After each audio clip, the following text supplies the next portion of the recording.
¿Qué tal? Bienvenidos. El día de hoy vamos a estar revisando el tema de regulación del metabolismo mineral. Los objetivos de esta sesión es entender la importancia de conservar la homeostasis de las concentraciones corporales de calcio y fosfato y la forma en que se logra este objetivo. Vamos a definir los mecanismos de absorción y excreción de calcio y fosfatos, además de identificar las hormonas principales y otros factores que regulan la homeostasis de calcio y fosfatos, los sitios de síntesis y los tejidos donde manifiesten sus efectos, e identificar las células y las funciones que desempeñan en la formación y resorción ósea. Ahora, el contenido que va a abarcar esta plática es generalidades de calcio y fosfato, la fisiología del hueso, el papel de la vitamina D, de la hormona paratiroidea, de la calcitonina y veremos algunas patologías para la correlación clínica. Entonces, comencemos con generalidades de calcio y de... Entonces, comenzando con las generalidades de calcio y de fosfato, vamos a hablar sobre las funciones de cada uno de estos iones. De este lado izquierdo vamos a ver las funciones del calcio, entonces traten de centrar su atención aquí. Vamos a definir algunas que serían las más importantes, y es que primeramente el calcio va a funcionar para calcificar el hueso, tanto huesos como dientes. Entonces, como tal, el calcio se va a estar depositando en esta matriz del hueso, lo cual le va a conferir esta resistencia y también nos sirve como almacén, ya que nosotros tenemos alrededor de 1 kilogramo de calcio en todo el cuerpo, pero el 99% de este calcio se encuentra en el hueso. También nos sirve para la liberación de neurotransmisores, como ya se ha hablado antes, ya que el calcio, al entrar a estas vesículas presinápticas o estos botones presinápticos de las neuronas, esto va a estar favoreciendo que se liberen las vesículas de neurotransmisores. Además de que está implicado en el rol para la contracción del músculo, tanto esquelético, liso y cardíaco. Además sirve como cofactor, ya que este ayuda para todos los procesos que se estén dando en la cascada de la coagulación y de esta manera detener alguna hemorragia. Ayuda como cemento para las uniones estrechas, para que no pueda pasar material extracelular dentro de esta, y también influye en la excitabilidad de las neuronas. Esto, ¿cómo lo podríamos explicar? Realmente el calcio tiene el componente o tiene un factor estabilizador en los canales de sodio. Nosotros sabemos que los canales de sodio son los principales implicados para que se pueda llevar a cabo un potencial de acción. Entonces, cuando se estimulan estos canales de sodio, es decir, se llega a su umbral, se liberan y empieza a entrar iones sodio dentro de la célula. Esto las despolariza y de esta manera se da un potencial de acción. Lo que hace el calcio es que digamos que aumenta este umbral, es decir, vuelve un poco más difícil el estímulo. Se necesita un estímulo más grande para alcanzar este umbral, por lo cual es más difícil estar activando estos canales de sodio. Entonces, cuando el calcio disminuye, el umbral baja, es decir, es más fácil alcanzar el umbral, y de esta manera se empiezan a dar potenciales de acción de manera más fácil. Por eso las neuronas se vuelven más excitables. Lo que ya estábamos hablando sobre la contracción muscular, y también nos sirve como un segundo mensajero. Ahora, nos vamos a esta parte que sería del fosfato, y el fosfato realmente es importante ya que se encuentra estructuralmente dentro del ATP, que nosotros ya sabemos que es la molécula principal que nos va a brindar energía, que se produce en la mitocondria, además de que tiene funciones en la activación y desactivación de varias enzimas, y contribuye en el metabolismo energético. Entonces, pasando a esta parte que sería la distribución únicamente del calcio en el cuerpo, ya mencionábamos que vamos a tener alrededor de 1 kilogramo de calcio, del cual el 99% se va a encontrar en hueso, y de ahí tendríamos otro 10%, y este 10% equivale a alrededor de 10.6 miligramos entre 8.8 a 10.6 miligramos sobre decilitro, lo cual equivaldría a 2.2 a 2.4 milimoles.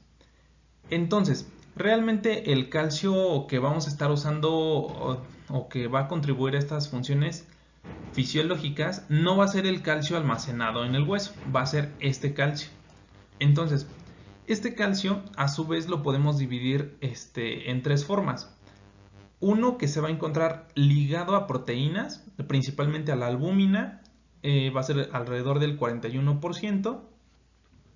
Y este no es difusible, es decir, es un calcio que vamos a encontrar que por su unión a proteínas, al ser muy grandes estas proteínas, no va a poder difundir a través de un vaso o hacia los tejidos. En otra parte tenemos al calcio que está formando complejos aniónicos. Este es alrededor del 9% y este lo podríamos encontrar en complejos como citrato, fosfato y oxalato. Este tampoco es difusible. Y finalmente tenemos este sí es difusible, pero únicamente a través de endotelio, realmente no va a contribuir mucho a las funciones. Y finalmente tenemos al calcio ionizado, que respondería alrededor del 50%. Este es el calcio que nos va a interesar, ya que este es el que lleva a cabo todas las funciones que acabamos de describir. Que realmente no está cambiando. Finalmente, en el hueso vamos a encontrar alrededor de 1000 gramos, es decir, 1 kilo. De este va a estar reabsorbiendo alrededor de 280 miligramos al día y va a estar, el hueso se está recambiando, entonces el hueso va a estar a su vez mandando hacia el líquido extracelular alrededor de 280 miligramos por día. 10% se encuentra unido a proteínas. Entonces, volvemos a lo mismo. De la dieta nosotros vamos a estar consumiendo incluso más que el calcio, alrededor de 1400 miligramos día.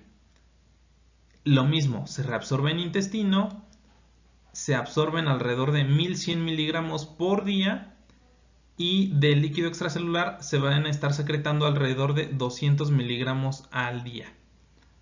De todo esto, entonces al final del día se están excretando 500 miligramos al día. Volvemos a lo mismo. Si estamos reabsorbiendo 1100, pero estamos secretando 200, finalmente estamos absorbiendo 900 miligramos como balance positivo del fosfato. Y en el riñón, ¿qué es lo que va a pasar? Se filtran alrededor de 7000 miligramos día y se reabsorben 6100. Finalmente se excretan 900. Entonces, quedamos otra vez tablas, otra vez quedaríamos igual. De todo lo que se absorbe y de todo lo que se secreta, aquí estaría igual, ¿no? Entonces, lo mismo que se reabsorbe es lo mismo que se va a estar excretando. Y en el hueso va a estar proporcionando de su resorción alrededor de 210 miligramos y de que esté reabsorbiendo van a ser, o para formar más hueso, serían 210 miligramos día. Ahora pasemos a la parte de fisiología del hueso. En la fisiología del hueso, primero de lo que hay que estar hablando es sobre la composición. ¿Cómo va a estar conformado este hueso? Nosotros ya sabemos que vamos a tener un hueso interno, que sería el hueso esponjoso, y un hueso que va a estar formando la capa externa, que sería el hueso compacto. Entonces, nosotros en este hueso vamos a tener múltiples células. Vamos a tener células osteoprogenitoras, que van a ser las células encargadas de formar las otras células, un osteocito, osteoblastos. El osteoblasto realmente es el encargado de empezar a formar este hueso. El osteoblasto va a estar secretando algo que conocemos como matriz orgánica, que sería la matriz ósea. La matriz ósea es igual que en otros tejidos. No es más que fibras de colágeno, en este caso sería colágeno tipo 1, y otras proteínas como proteoglucanos. Entonces, esta matriz va a ser la que va a comenzar esta formación del hueso para posteriormente empiece a osificarse con el calcio y el fosfato. Entonces, el osteoblasto va a ser el encargado de formar esta matriz orgánica y de otras moléculas que más adelante hablaremos. Cuando el osteoblasto empieza a esta formación del hueso y se queda dentro del hueso, es cuando se convierte en un osteocito. El osteocito es un osteoblasto que ya ha cumplido su función y se quedó dentro del hueso. Y por último tenemos a los osteoclastos. Los osteoclastos tienen la función de estar reabsorbiendo el hueso, es decir, lo empiezan a destruir. No se lo comen porque una vez un profesor o un doctor nos decía que realmente los únicos que comen hueso son los perros. Entonces el osteoclasto como tal empieza esta destrucción ósea para liberación de sus componentes. En este caso sería el calcio. Entonces, ¿qué es lo que vamos a tener en el hueso además de la matriz orgánica? Vamos a tener sales. Estas sales son las sales de hidroxiapatita o los cristales de hidroxiapatita. ¿Pero qué son estos cristales de hidroxiapatita? Son cristales que resultan de la unión de calcio y fosfato que se empiezan a almacenar. Pero el hueso no únicamente es afín o puede unirse al calcio y al fosfato, realmente muchísimos otros minerales se pueden unir al hueso. Tal es el caso de sodio, magnesio, potasio, bicarbonato y el uranio y el plutonio. Pero estos dos realmente lo que van a causar no es una función, sino va a ser una patología. Es cuando nosotros hablamos de que se formen osteosarcomas, es decir, resultado de que se empiecen a pegar moléculas que no deberían estar. Ahora, ¿cómo es que se va a estar dando esta calcificación ósea? Ya hablamos de que los osteoblastos eran los encargados de empezar a formar la matriz. Entonces, la matriz de qué habíamos hablado que se conforma de colágeno y de otras proteínas como el proteoglucano. Esta función, o más bien esta fusión entre el colágeno y otras proteínas como el proteoglucano es lo que conocemos nosotros como osteoide. El osteoide es la matriz. Pero a su vez los osteoblastos pueden secretar otras moléculas, por ejemplo la osteocalcina y la osteonectina. La osteocalcina y la osteonectina lo que van a estar favoreciendo es la captación del calcio. Van a favorecer que el calcio se empiece a pegar a estas fibras de colágeno y se empiecen a calcificar. Pero realmente lo primero que vamos a obtener son componentes amorfos. Los componentes amorfos son la fusión entre la matriz ósea y ciertos componentes de calcio y de fosfato, pero realmente aún no lo podemos llamar como que ya se formó cristales de hidroxiapatita, porque eso toma cierto tiempo. Entonces lo primero que vamos a tener son componentes amorfos, que sería matriz extracelular, matriz ósea o osteoide más calcio y fosfato, pero que todavía no son cristales de hidroxiapatita. Y con el paso del tiempo se va recambiando el hueso y se van formando ahora sí estos cristales de hidroxiapatita. Pero aquí hay un pero. Tenemos una molécula que se va a llamar el pirofosfato. ¿Qué es lo que va a hacer el pirofosfato? El pirofosfato inhibe que se empiece a osificar este hueso. Es decir, el pirofosfato es el que le va a poner como un freno a esta osificación ósea. Pero esto porque pasaría realmente si el hueso necesita osificarse, ¿para qué necesitamos un inhibidor? Bueno, es que el pirofosfato realmente donde tiene mayor relevancia es a nivel extracelular. Porque fuera del hueso nosotros no necesitamos que se empiece a osificar nada. No necesitamos que nuestros vasos sanguíneos se osifiquen, no necesitamos que el sistema nervioso se osifique, no necesitamos que nuestras neuronas se llenen de calcio. Es decir, el pirofosfato está regulando esta osificación. evita que se calcifiquen otros tejidos. Por eso la ANK y la NPP, que son otras moléculas que se van a estar formando, van a estar favoreciendo esta formación de pirofosfato. Es decir, ANK y NPP son agonistas del pirofosfato a nivel extracelular. Pero el TNAP o el TNAP, que a su vez se produce por los osteoblastos, es decir, los osteoblastos también van a formar el TNAP, a nivel del hueso va a estar inhibiendo el pirofosfato. ¿Por qué? Porque en el hueso sí queremos que se forme o que se calcifique. Por eso no necesitamos el pirofosfato. Entonces, por eso el osteoblasto genera para inhibir al pirofosfato y de esta manera se permita la osificación. Pero a nivel extracelular vamos a necesitar el pirofosfato para evitar calcificaciones.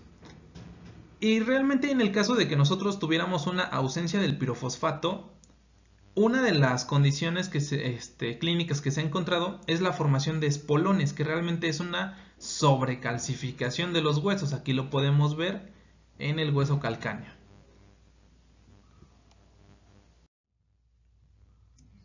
Ahora, ya que hablamos sobre cómo se va a dar esta calcificación ósea, podemos hablar sobre el remodelado óseo. Entonces, ¿qué va a ser este remodelado óseo?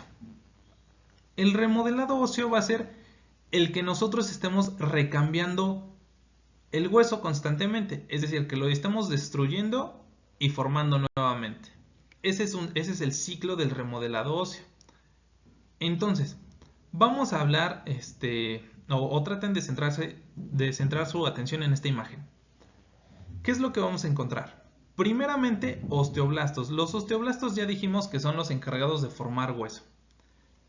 Entonces, los osteoblastos van a estar formando o van a estar secretando ciertas sustancias. Vean, aquí hay otro osteoblasto. Entonces, centrémonos en este osteoblasto de acá.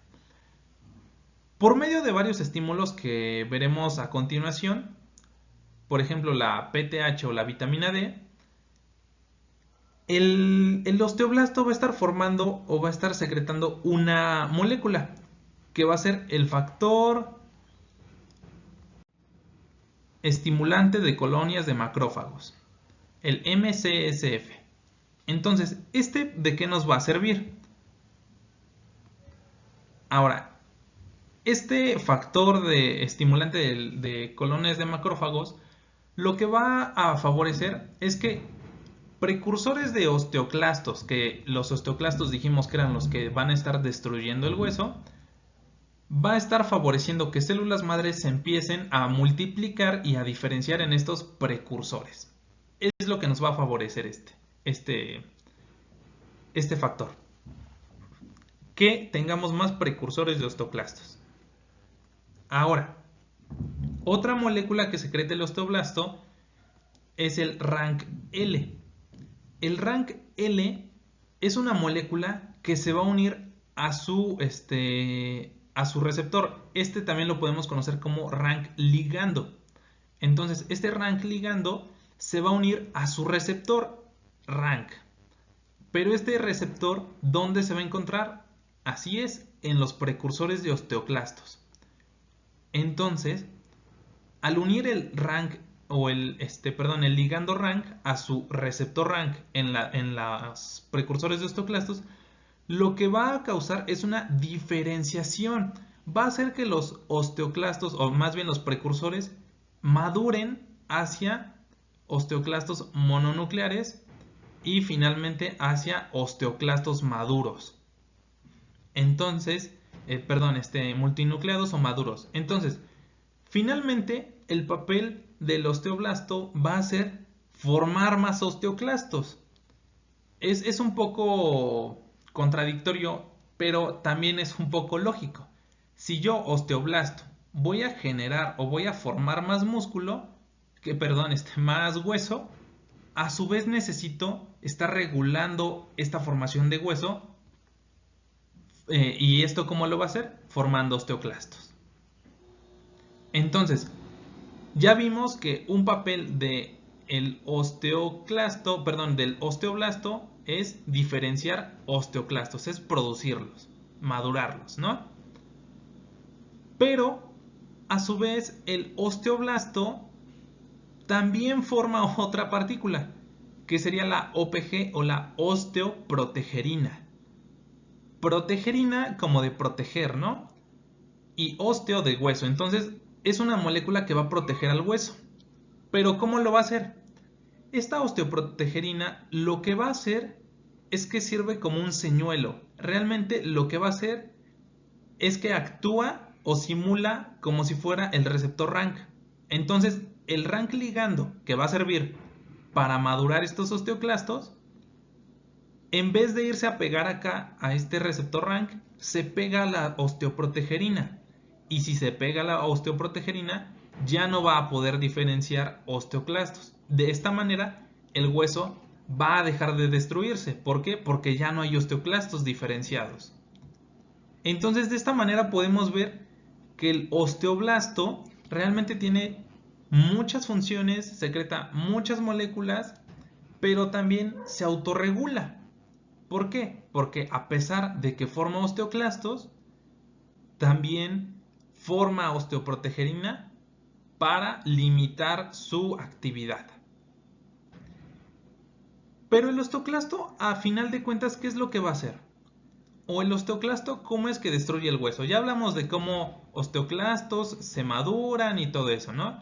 Pero realmente el osteoclasto lo que va a hacer es que emite, al pegarse al hueso, unas prolongaciones celulares. Y estas prolongaciones celulares van a estar secretando ácido. Van a estar secretando ácido y ya sabemos que el ácido, ¿por quién está formado? Por hidrogeniones. Entonces, el osteoclasto secreta ácido, pero a su vez secreta proteinasas, es decir, enzimas que degradan la matriz porque destruyen proteínas. Y estas proteínas, estas proteinasas que realmente son enzimas contra proteínas, vienen del lisosoma del osteoclasto. El osteoclasto acá adentro tiene, vean, por ejemplo, imaginen que es un lisosoma y este lisosoma empieza a secretar sus enzimas. Y de esta manera el osteoclasto es como actúa. El osteoclasto secreta tanto ácido como enzimas que destruyen matriz. Ahora, en la parte clínica, ¿cómo podemos relacionar todo esto? Bueno, pues se han estado creando fármacos, por ejemplo, el denosumab. El denosumab es un agonista de la osteoprotegerina. El denosumab lo que va a hacer es que actúa como si fuera la osteoprotegerina. El RANK ligando se pega al denosumab y de esta manera deja de diferenciar osteoclastos. De esta manera el denosumab promueve que no haya destrucción ósea. Entonces el hueso se mantiene fuerte. ¿Por qué? Porque no se diferenciaron osteoclastos, no se maduraron, no se secretó ácido, no se secretaron enzimas y no se destruyó hueso. Ahora, otros implicados en esta parte serían los esteroides sexuales. Los esteroides sexuales, ¿como cuáles? Como los estrógenos y la testosterona. ¿Estos qué van a estar haciendo? Se ha encontrado que una mayor prevalencia de estos esteroides sexuales se relaciona con mayor osteoprotegerina. Entonces, mientras las concentraciones de estos esteroides sexuales se mantengan estables, habrá suficiente osteoprotegerina y de esta manera no se van a estar diferenciando tanto osteoclastos y por eso el hueso se mantiene fuerte. Pero, ¿qué es lo que va a pasar, por ejemplo, con una mujer que llega a la menopausia? La menopausia, como ya sabemos, es este cese de secreción de hormonas, de estrógenos. Entonces, cuando se empieza con este cese de estrógenos en la menopausia, la osteoprotegerina, ¿qué le va a pasar? Va a bajar. Y si la osteoprotegerina baja, ¿qué es lo que le va a pasar al RANK ligando? se va a pegar todavía más a su receptor RANK en estos precursores de osteoclastos, y esto nos va a guiar hacia que maduren, y de esta manera es el por qué se empieza a destruir el hueso. Por eso las mujeres tienen mayor riesgo de osteoporosis después de la menopausia. ¿Y esto por qué no pasa en los hombres? ¿O por qué los hombres en teoría deberíamos de tener lo mismo, no? Pero realmente los hombres no tenemos, o no existe un pico de bajada tan brusco en la testosterona. Realmente la testosterona se mantiene muy estable a lo largo del pasar de los años, a diferencia de la mujer. Por eso las mujeres tienden más a esta formación de osteoporosis que los hombres. Ahora, otro factor son los glucocorticoides. Los glucocorticoides lo que van a estar favoreciendo es mayor rank ligando y disminución de la osteoprotegerina. Entonces, ¿cómo lo vamos a estar ligando hacia esta imagen? Si tenemos mayor rank ligando, ¿qué es lo que vamos a tener? Una mayor diferenciación de osteoclastos. ¿Por qué? Porque vamos a tener más ligandos rank, se van a estar pegando a más receptores rank, va a haber mayor diferenciación, mayor destrucción ósea.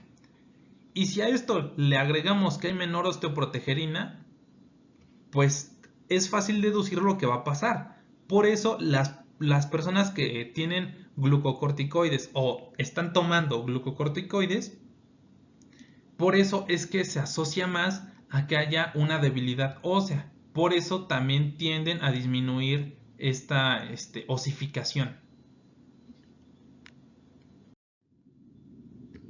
Ahora, ya que hablamos sobre la remodelación ósea, hay que hablar sobre su control. Realmente sigue ciertos principios esta remodelación ósea, y es bastante interesante y creo que es pertinente recalcarlo. El hueso siempre va a estar ajustando su resistencia según el grado de estrés. ¿Cómo podemos explicar esto? Hay que recordar una frase muy común que se utiliza, y es que lo que no se usa se atrofia o se destruye, ¿no? Entonces, ¿esto de qué nos habla? Cuando nosotros hacemos ejercicio, cuando se va, por ejemplo, a correr, se hace algún deporte, se va al gimnasio, no sé, cualquier actividad, ahorita que durante cuarentena se puso de moda ir en bici, todo eso, ¿a qué nos va a contribuir? A que el hueso deba de soportar una mayor carga física. Es decir, si el hueso lo sometemos a grandes esfuerzos, es decir, que tengan que soportar un gran estrés, lo que nosotros vamos a favorecer es que haya mayor osteoblastos, entonces mayor cantidad de osteoblastos. Entonces, el hueso va a tener que osificarse todavía más de lo que ya estaba para poder suplir estas exigencias que le estamos dando. Pero, ¿qué es lo que va a pasar, por ejemplo, con una persona que se encuentre hospitalizada, que no se mueve, que todo el día está encamada, que lleva, por ejemplo, años? ¿Cómo se van a encontrar sus huesos? Como no se le está sometiendo a ningún estrés, el hueso de alguna manera detecta que no se está estimulando, y por eso empieza a perder toda esta masa ósea. Por eso los pacientes encamados empiezan a perder fuerza, y por eso ya después se encuentran débiles. Y ahora, otra cosa o otro principio es que la forma del mismo hueso puede adaptarse. Volvemos al mismo principio. Imaginemos a un niño que se rompe la pierna, por ejemplo, en este caso la tibia. Se rompió la tibia. Este paciente, que es un niño de 5 años corriendo, se rompe la tibia, va al hospital y se logra restablecer la forma ósea, ¿no? Pero a la hora de restablecerlo, en vez de que quede de forma lineal, bueno, así de forma lineal, en vez de eso, las dos piezas en las que se quebró esta tibia queda así. como que una parte hacia acá y otra hacia acá, como que queda una curva, ¿no? Es decir, no se reparó de manera adecuada. Pero conforme el tiempo pasa, este niño empieza a correr, empieza a practicar un deporte, empieza, no sé, a jugar fútbol, básquetbol, y de pronto le hacen una radiografía y el hueso pasa de estar de esta forma curveada a una forma recta. ¿Qué es lo que pasó? El hueso empezó a detectar que se le estaba estimulando mucho de esta zona y poco de acá. Empezó a detectar que se le estaba sometiendo a mucho estrés. Entonces, el hueso tuvo que adaptarse a la forma en la que la exigencia se lo estaba pidiendo. Por eso el hueso, a pesar de que a la hora de que se estuvo reparando no se reparó de manera correcta, al pasar del tiempo regresa a su forma inicial.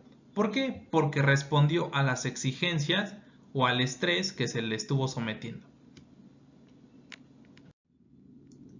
Ahora, pasemos a hablar sobre el papel de la vitamina D. Ahora, veamos cuál es el papel de la vitamina D. Entonces, primero hablemos sobre cómo es que vamos a obtener esta vitamina D. La vitamina D es una vitamina liposoluble, es decir, se va a absorber por el mismo proceso que se absorben las grasas, es decir, se necesitan las sales biliares. Pero la forma de obtención la tenemos de dos maneras. La primera la conocemos como D2 y esta proviene de la dieta, únicamente la vamos a obtener de los alimentos. Y la segunda forma es la D3. La D3 se obtiene de una manera un poco diferente y es que nosotros tenemos muchísimos lípidos en el cuerpo. Tenemos uno en la piel que se llama 7-deshidrocolesterol. Este 7-deshidrocolesterol, al estar expuesto a la radiación ultravioleta del sol, se va a transformar en 25-hidroxicolecalciferol en el hígado. Es decir, a partir de se va a obtener D3 y a partir de la dieta D2. Entonces, tanto D3 como D2 van a ser transformados en el hígado por medio de una hidroxilasa. Esta hidroxilasa va a transformar D3 y D2 en 25-hidroxicolecalciferol. Pero esta sigue sin ser una forma activa de la vitamina D, es decir, todavía no tiene función. Después de que el hígado lo transforma en esta molécula, tiene que pasar a riñón. En el riñón otra enzima que es igual otra hidroxilasa, la va a transformar en 1,25-dihidroxicolecalciferol. Y a partir de esta sería ya la forma activa de la vitamina D. Esta va a ser la que ya tiene funciones. Pero esta conversión hacia la forma activa está favorecida por otra hormona, de la cual hablaremos un poco más adelante, que sería la hormona paratiroidea. Ahora, ¿cuál va a ser la función específica de la vitamina D? La vitamina D como tal va a tener la función de absorber calcio y fósforo en el intestino, principalmente en el duodeno. Entonces, al ser una vitamina de naturaleza lipofílica, va a tener, o más bien es una vitamina esteroidea, va a tener la capacidad de entrar dentro de la célula y actuar en el núcleo. Entonces, la vitamina D se va a unir a el BDR. El BDR funge como un factor de transcripción. En este caso sería un receptor nuclear, por así decirlo, de la vitamina D. Entonces el BDR lo tomaremos como el receptor de la vitamina D. Al unirse la vitamina D con el BDR, se une al receptor X de retinoides y esto es lo que nos va a favorecer que en el núcleo se empiecen a transcribir o a suprimir genes. ¿Esto qué es lo que va a generar? Formación de ARN mensajero y a su vez de proteínas. Entonces, estas proteínas, entre muchas funciones que tienen, es de canales. Entonces, la vitamina D va a favorecer la absorción intestinal de calcio y de fósforo sintetizando canales. Entonces, va a sintetizar un canal que va a ser el TRPV6 para que pase el calcio desde la luz intestinal dentro de la célula. A su vez, la vitamina D no solo sintetiza canales, sino también otra proteína, que en este caso es la calvindina. La calvindina se va a unir al calcio para que así el calcio se pueda transportar libremente a través de la célula. Posteriormente, la calvindina se separa del calcio y recordando que la vitamina D sintetiza canales, otro canal va a ser uno de contratransporte entre hidrogeniones y calcio. Esto para que el calcio de esta manera ya pueda pasar al espacio intersticial y pueda pasar a la sangre. Esto sería por la vía transcelular, porque como pueden ver aquí hay un transporte de calcio a través de una vía paracelular, pero realmente la vitamina D no tiene influencia en esta vía. Y lo mismo va a pasar para el fósforo. La diferencia es que aquí no va a haber calvindina y el canal que se va a estar formando es el NAPI para favorecer la entrada, o más bien es un cotransporte entre sodio y fosfato. Y lo mismo, lo mismo para la salida a través de la. Entonces aquí no se conoce realmente cuál es el canal, pero de igual manera va a estar pasando el fosfato hacia la sangre.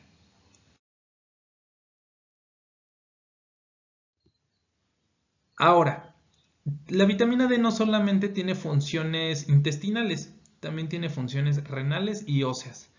En las funciones renales va a estimular la reabsorción de calcio y de fosfato, pero realmente este efecto no es tan grande. Realmente aquí participaría más otra hormona que vamos a ver que es la PTH o la paratiroidea. Realmente la vitamina D, su función principal sería a nivel intestinal. Además de que la vitamina D va a inhibir más bien va a estar inhibiendo la conversión hacia su forma activa. ¿A qué me refiero con esto? Que la vitamina D va a tener un ciclo de retroalimentación negativa. Es decir, si el cuerpo ya está detectando que hay muchísima vitamina D activa, es decir, la 1,25-dihidroxivitamina D, entonces va a estar regulando a la baja la conversión por medio de la hidroxilación que ya habíamos visto. Y ahora, en la parte ósea, la vitamina D, ya habíamos visto que existe este receptor que sería el receptor de la vitamina D. Lo que va a estar favoreciendo es que los osteoblastos y los osteoclastos se empiecen a diferenciar. Esto pues irregularía a la alza la osificación, ya que produciría más osteoblastos. El problema es que los osteoblastos ya habíamos visto que tienen varias funciones, o más bien secretan varias cosas. Entre estas es que tienen funciones destructoras de matriz, entre las cuales tenemos la fosfatasa alcalina, la colagenasa y el plasminógeno. Es decir, los osteoblastos ya habíamos visto que secretan muchas cosas. Y entre estas, pues serían estas destructoras de matriz, lo cual destruiría el hueso, por así decirlo. Además de que tendríamos otra molécula que es el ligando rank, y el ligando rank, como vimos, favorecía la diferenciación de los osteoclastos. Entonces, la vitamina D en un principio pareciera ser que favorece la formación de hueso, pero si ésta actúa constantemente, lo que va a terminar ganando, o el efecto final que se va a estar teniendo en cronicidad, va a ser la destrucción del hueso. Ahora, pasemos a la hormona paratiroidea. La hormona paratiroidea como tal, primero hay que hablar sobre las glándulas paratiroides. Nosotros tenemos nuestra glándula tiroides, pero en la parte posterior de estas glándulas tiroides tenemos 4 glándulas paratiroideas que son muy pequeñas. De hecho, si sumamos el peso de las 4 no llega ni siquiera a 500 miligramos. Entonces, tenemos estas 4 glándulas y si les hacemos aquí un zoom, tendríamos 2 tipos de células. Las células principales, que son las encargadas de estar secretando esta hormona paratiroidea, y las células oxifílicas. Estas células realmente ya son... no se conoce muy bien su función, pero se cree que son las células principales que ya no tienen función. Y estas, bueno, más bien el estímulo para que se secrete esta hormona paratiroidea va a ser la disminución de calcio y el aumento de fosfato. Pero esto, ¿cómo lo podemos explicar de una mejor manera? Lo podemos explicar hablando sobre qué función va a tener específicamente esta hormona paratiroidea. Vean aquí esta parte. Las acciones de la hormona paratiroidea es favorecer la resorción ósea, es decir, la destrucción. Favorece la reabsorción intestinal y renal del calcio y favorece la excreción renal del fosfato. Entonces, ¿esto de qué nos habla? De que la hormona paratiroidea va a servir para cuando el calcio sérico empieza a disminuir. Es decir, si el calcio empieza a bajar, la hormona paratiroidea va a detectar este descenso y va a tratar de compensar destruyendo hueso para que así libere el calcio.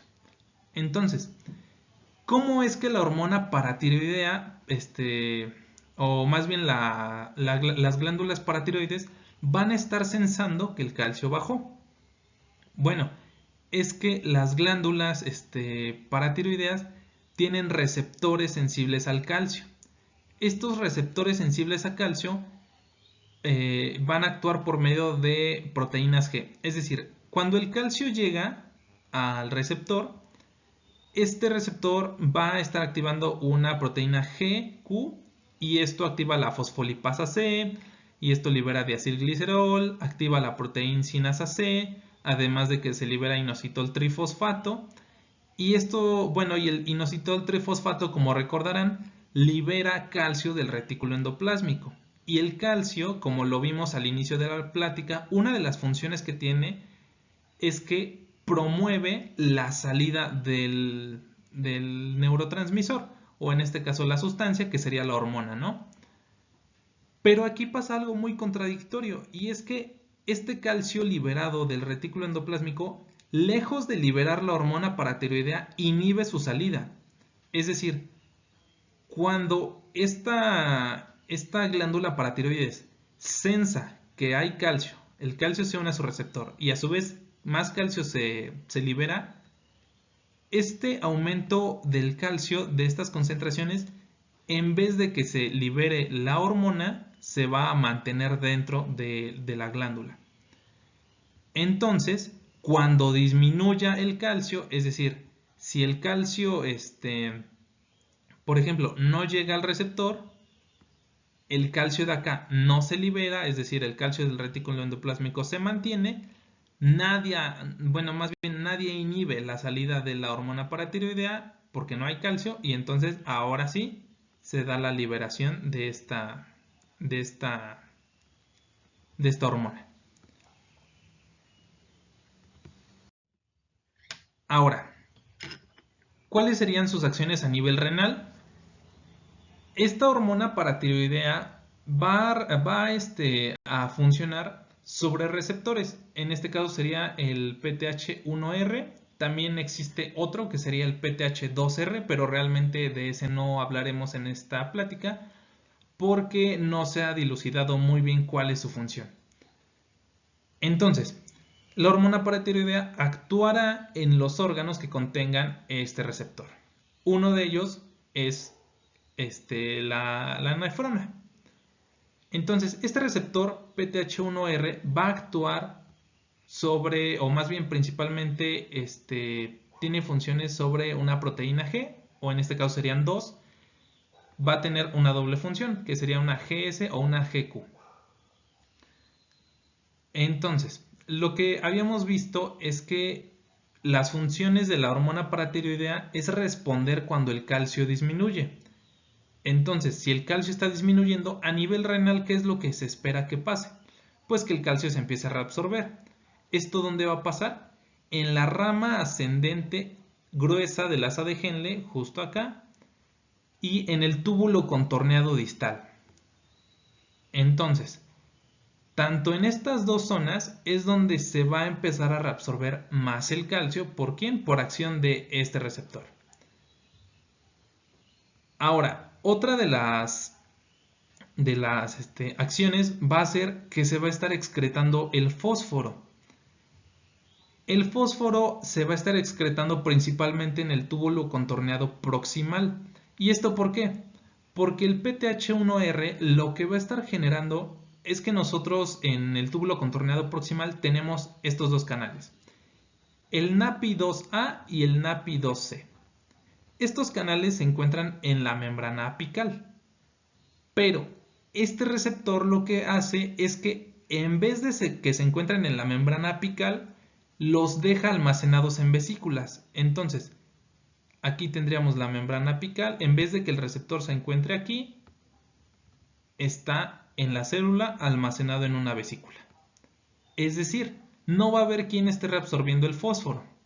Por eso, la hormona paratiroidea va a tener un efecto positivo en el calcio, pues va a favorecer su reabsorción, pero negativo en el fósforo, pues promueve su excreción. Pero cualquiera pensaría, ¿por qué se está excretando el fósforo? No tiene sentido de ser, si también forma parte de los cristales de hidroxiapatita.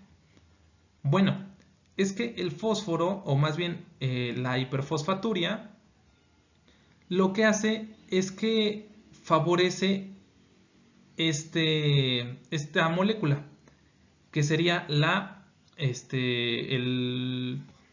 FGF23, el cual es el factor de crecimiento fibroblástico, y se va a estar secretando por los osteocitos. Es decir, los osteocitos van a estar detectando que hay mucho fosfato, y una manera de regularlo es manteniendo a la alza este factor, pero este factor lo que hace es que entorpece la hidroxilación a la forma activa de la vitamina D. Es decir, cuando hay una hiperfosfaturia, es decir, aumenta el fosfato, lo que va a pasar es que la vitamina D deja de estar convirtiéndose. Entonces, si no tenemos vitamina D, ¿cuál quedamos que era su acción? Reabsorber calcio en el tubo digestivo, principalmente en duodeno. Entonces, si no tenemos esta conversión, esto no se va a estar dando y no vamos a estar absorbiendo calcio.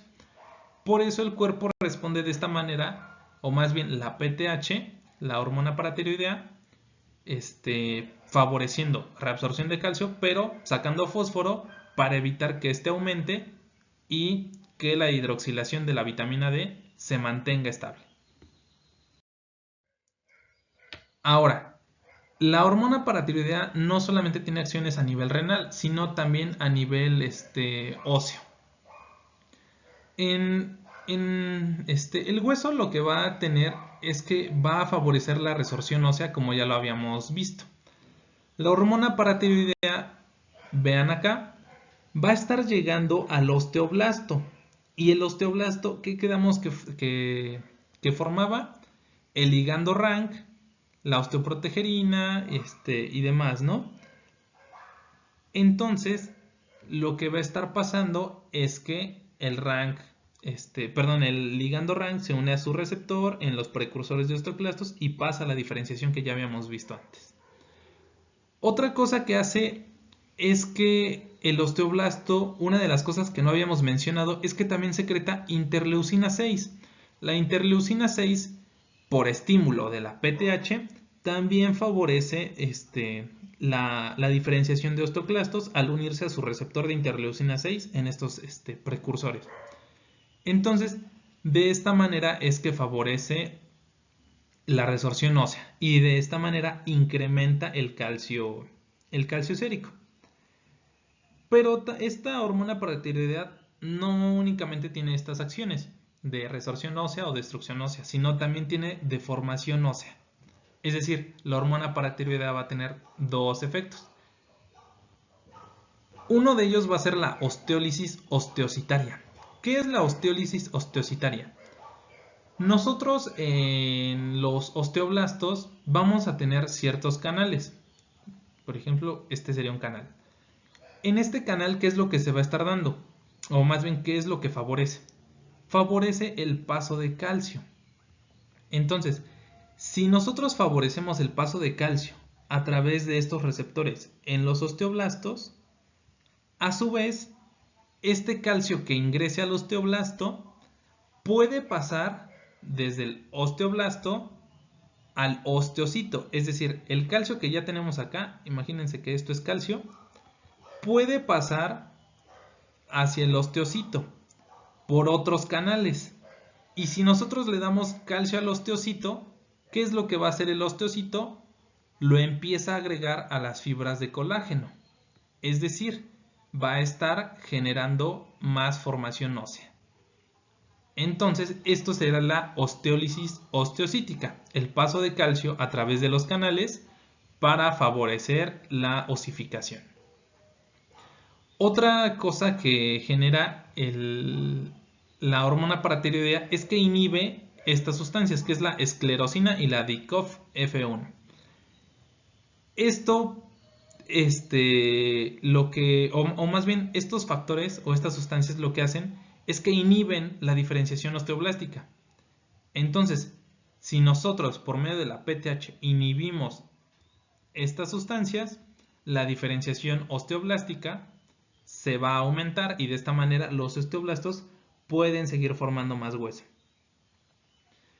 Además de que la hormona paratiroidea promueve la diferenciación de osteoprotegerina, que ya vimos que inhibe el ligando RANK, y de esta manera inhibe la diferenciación osteoclástica.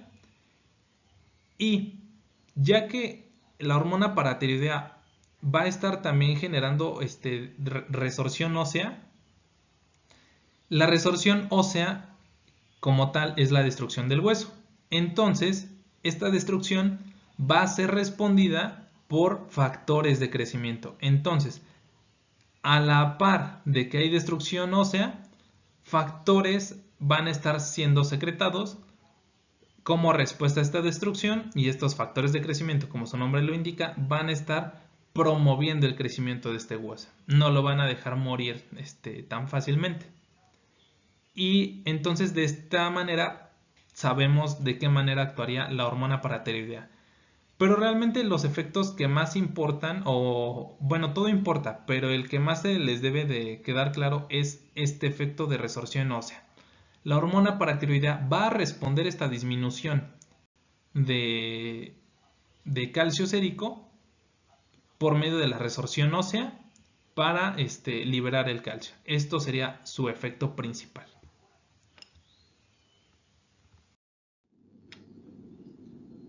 Ahora, entonces, como resumen, ¿qué es lo que va a estar pasando?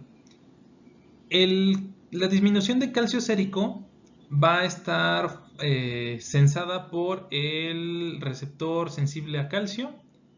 Entonces, ¿esto qué es lo que va a pasar? Va a aumentar la secreción de la hormona paratiroidea. Esto en el hueso va a causar la resorción ósea, aumentando la concentración y liberación de calcio, y de esta manera aumenta el calcio sérico, lo cual va a estar ya regulando el estímulo primario, ¿no? Es decir, si estaba bajo el calcio, por medio de la resorción ya aumentó. Pero esta hormona paratiroidea también habíamos quedado que promueve la diferenciación o estimula la formación de la vitamina D a su forma activa en el riñón por medio de una hidroxilasa, ¿no? Entonces, ya que la PTH va a tener este efecto de diferenciar la vitamina D, vamos a tener un aumento de la reabsorción de calcio a nivel intestinal, porque la vitamina D quedamos que actuaba a nivel intestinal. Pero también va a reabsorber fosfato, porque la vitamina D es la que no discriminaba a nadie. Pero en el riñón quedamos que la PTH tenía un doble efecto. Tenía una reabsorción de calcio, pero promovía la excreción de fosfato. ¿Y esto por qué? Porque quedamos que el fosfato estaba, el cual es una patología que ahorita vamos a ver, embarazo y la lactancia. La lactancia, ya que obviamente se está formando leche y esta leche tiene calcio, entonces al estar saliendo para la nutrición del bebé o del recién nacido, pues esto disminuye el calcio, lo cual estimula mucho las glándulas paratiroides formando una hipertrofia. Y en una atrofia sería el caso contrario, cuando el calcio esté muy elevado. Si el calcio está muy elevado, la la glándula paratiroide no va a tener ninguna función, no va a tener ningún estímulo. ¿Y esto en qué caso se va a dar? Cuando el hueso, por ejemplo, esté en desuso. Como quedamos hace rato, lo que no se usa se atrofia. Entonces, por ejemplo, en pacientes encamados, en pacientes sedentarios, etcétera, pues el calcio va a estar aumentado y pues va a haber un, un aumento del calcio sérico y por ello pues la glándula paratiroides pues no va a haber estímulo y por eso se atrofia. Ahora pasemos con la función de la calcitonina. La calcitonina como tal se va a estar produciendo por la glándula tiroides, pero no por las células tiroideas propiamente dichas, sino por las células C. Estas células C son las encargadas de secretar la calcitonina. Ahora, esta calcitonina realmente va a tener funciones no tan importantes. Realmente se ha encontrado que sus funciones son más que nada vitales en peces, por así decirlo, porque el efecto de la calcitonina es disminuir la actividad y producción de osteoclastos. Los osteoclastos destruyen hueso y liberan calcio. Es decir, la calcitonina va a detectar que ya hay mucho calcio y lo que va a estar evitando es un exceso de calcio. Esa es la función de la calcitonina, evita el exceso de calcio. Pero, pues repito, o sea, se da más que nada en animales porque pues los peces están todo el día en el agua y absorben mucho calcio, entonces necesitan algo que esté regulando estos niveles. Pero en los adultos este efecto es débil por varias razones. Primero porque hay retroalimentación de la hormona paratiroidea, es decir, si la calcitonina empieza a actuar, quedamos que evita que haya mucha cantidad de calcio. Entonces baja el calcio. La calcitonina promueve la baja de calcio. Pero ¿se acuerdan cuál era el efecto o cuál era el estímulo para formar la hormona paratiroidea? Pues justamente la disminución de calcio. Entonces si baja el calcio, se activa la PTH y lo vuelve a aumentar. Entonces realmente hay una retroalimentación y la calcitonina perdería su efecto. Otra es que, regresando a lo mismo, el calcio está muy regulado. Ya hablamos de todos los factores que regulan la vitamina D, la hormona paratiroidea y ahora la calcitonina. Entonces realmente el calcio es de los iones que más estables se encuentran en el cuerpo. Y pues por eso la calcitonina no tendría tanto efecto. Tal vez en los niños sea un poco más importante, pero esto más que nada por el hecho de que en los niños, como hay un recambio óseo continuo por el crecimiento, probablemente las cantidades de calcio puedan llegar a aumentar. Entonces ahí podría estar participando mucho la calcitonina, pero pues nada más sería en esos casos. Ahora continuamos con correlación clínica. Bueno, las principales alteraciones en este caso van a ser la hipocalcemia y la hipercalcemia. Entonces, en la hipocalcemia, ¿qué es lo que vamos a obtener? Ya hablábamos sobre el papel del calcio sobre el control sobre los canales de sodio y de esta manera el cómo se va a estar alterando el potencial de acción. Entonces, si nosotros disminuimos el calcio, va a haber menor estabilidad de estos canales de sodio, por lo cual va a ser más fácil activarlos y con ello más fácil que se den potenciales de acción. Por eso hay mayor excitabilidad en el sistema nervioso central. Además, por la misma permeabilidad del sodio, se pueden dar contracciones espontáneas debido a esta mayor excitabilidad y se puede llevar a tetania cuando se alcanzan valores de 6 miligramos sobre decilitro y cuando se llega a 4 miligramos sobre decilitro, esto puede ser mortal debido a que las contracciones musculares también pueden ser a nivel de sistema respiratorio. Entonces, con el cierre de la faringe o de la laringe,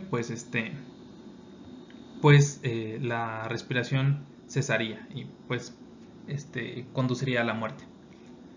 Además de que por la misma excitabilidad del sistema nervioso central va a haber convulsiones y se puede dar un fenómeno que sería el espasmo carpopedal, que sería este de aquí.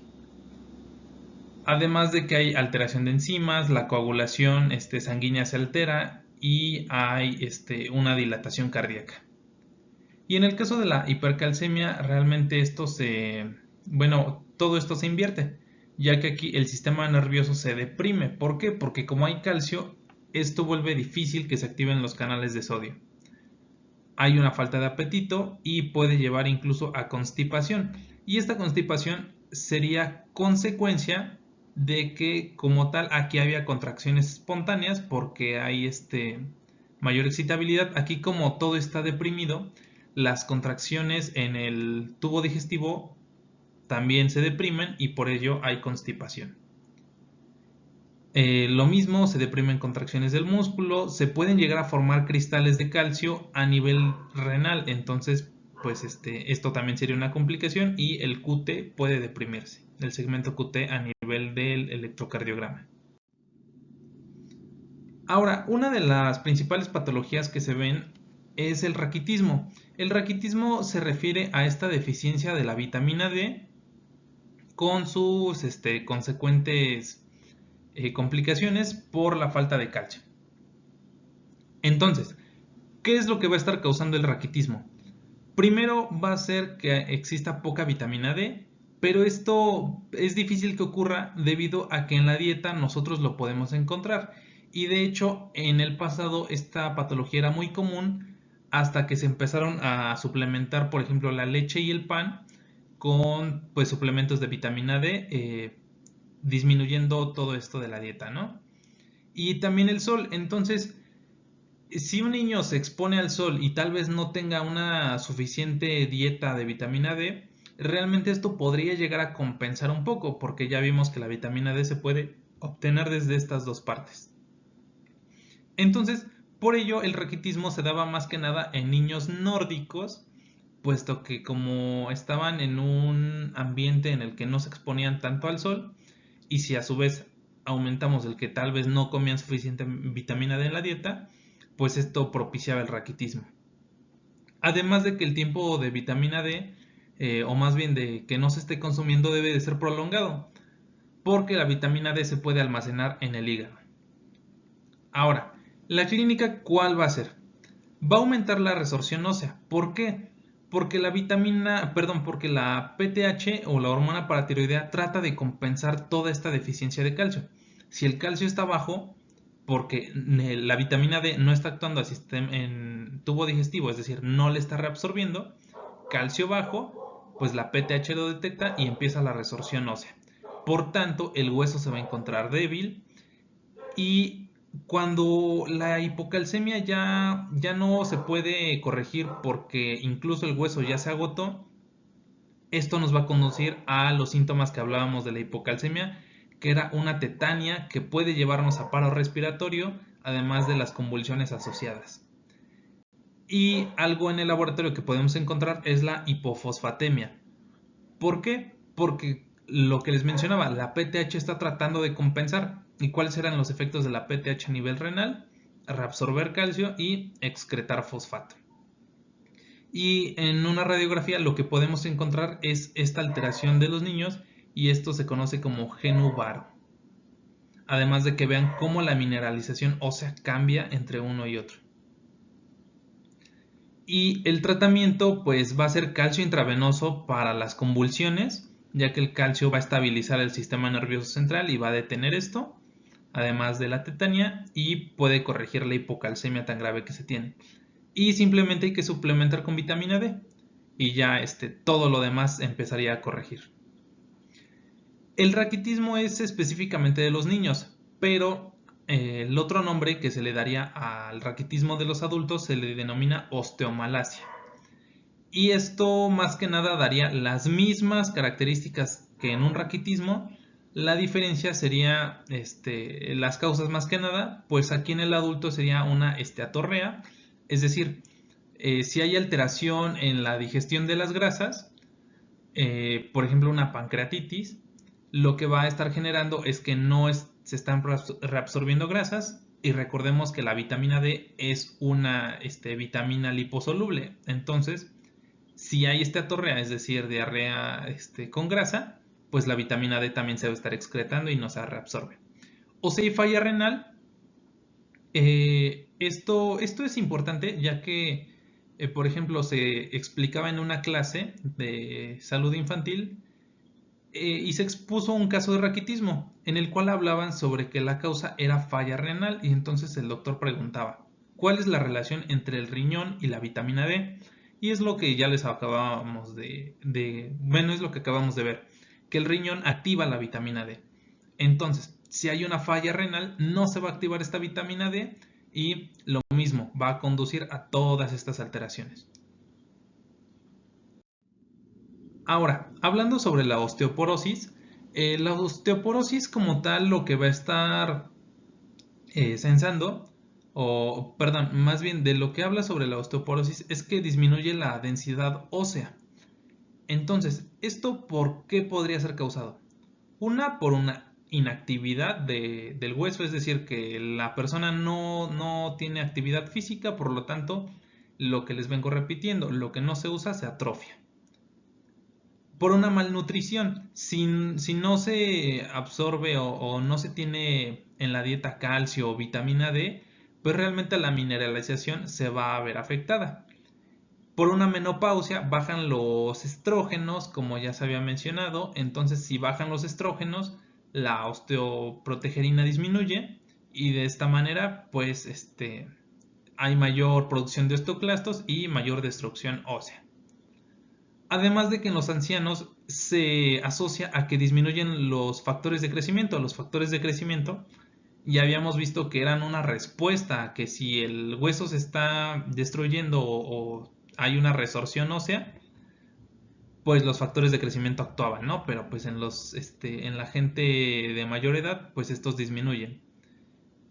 Y finalmente, gente que esté bajo tratamiento con glucocorticoides o tenga síndrome de Cushing, que realmente es un tumor que está produciendo mucho cortisol, pues ya veíamos cómo va a estar afectando la reparación ósea. Y finalmente, ¿esto cómo se va a tratar? Por medio de la vitamina D y calcio, es el mismo tratamiento. Y aquí, por ejemplo, se puede ver cómo tenemos de este lado izquierdo una mano, esta mano estaría normal y de este lado es una mano con osteoporosis, es decir, disminuyó la densidad ósea. Y esto, bueno, más bien la osteoporosis en este caso sería una complicación de la artritis reumatoide. Esta es una afección autoinmune, pero pues no corresponde con la plática. Ahora, ¿cuáles serían las conclusiones? La 1,25-hidroxicolecalciferol incrementa los valores plasmáticos y fosfato por mecanismos sobre todo transcriptivos. En tanto, la hormona paratiroidea aumenta las concentraciones de este ion, pero disminuye las del fosfato al elevar la excreción de este último por los riñones. La calcitonina disminuye por igual las concentraciones de calcio y de fosfato, y los huesos son remodelados de modo constante por los osteoclastos que los erosionan y absorben, así como por los osteoblastos que depositan hueso nuevo en estas estructuras. Las referencias son las que tienen aquí enlistadas. Y finalmente se les invita a que sigan al Departamento de Fisiología tanto en Facebook como en Instagram. Y sería todo.